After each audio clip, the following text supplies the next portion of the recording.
last time, kumbaga, this could have been a determining win for you guys. Pero, So, takeaway. kulang pa. Pwede namang tanggapin namin yun. I think we need to siguro go back and review what we need to improve on. Sinasabi ko nga sa mga bata kanina na ang importante kasi you can have one bad game or two bad games. Importante you don't lose your respect for yourself. The captain does not lose the respect sa laro mo. Yung sa San Miguel loss namin, even if we lost yung game na yun, maganda pa rin yung feeling mo. Pero you lose by 20 plus points in this manner. I think yun yung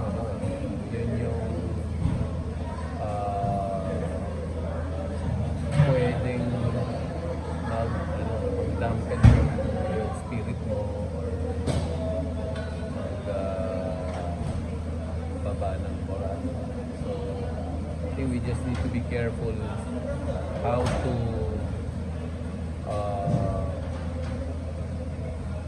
treat yung loss na to. Kailangan siguro find ways to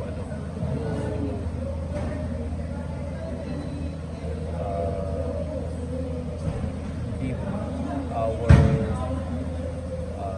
momentum going and look for something positive which we can take out of this loss. Ano pa naman 5-2 is still a good position to be in.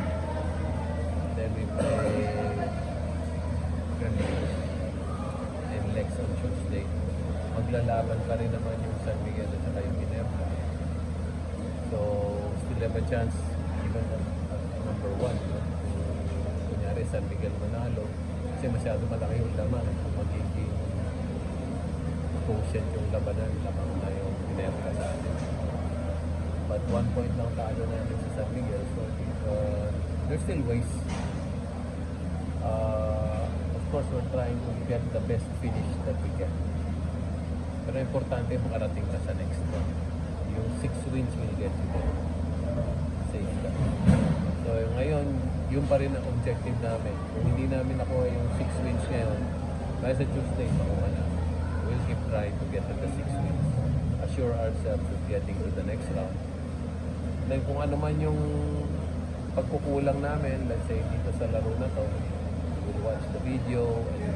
Actually, ang ano nang makikita naman sa stats, pumatok lang yung 3-point shooting nila ng third quarter. I think yun yung key development dito sa laro na to. For a while, as good as Brownlee played, as good as Japet played, we were hanging in there. Nakabuntot pa kami sa ganda ng nilalaro ng dalawa. Kaya lang nung pumasok yung 3-point shots nila Holt, nila RJ, medyo mahirap ng sumabay dahil na marami ng threat na kailangan mong gawa ng remedyo. Pero again,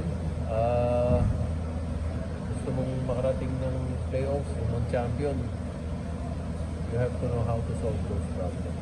So we look for ways to solve those problems.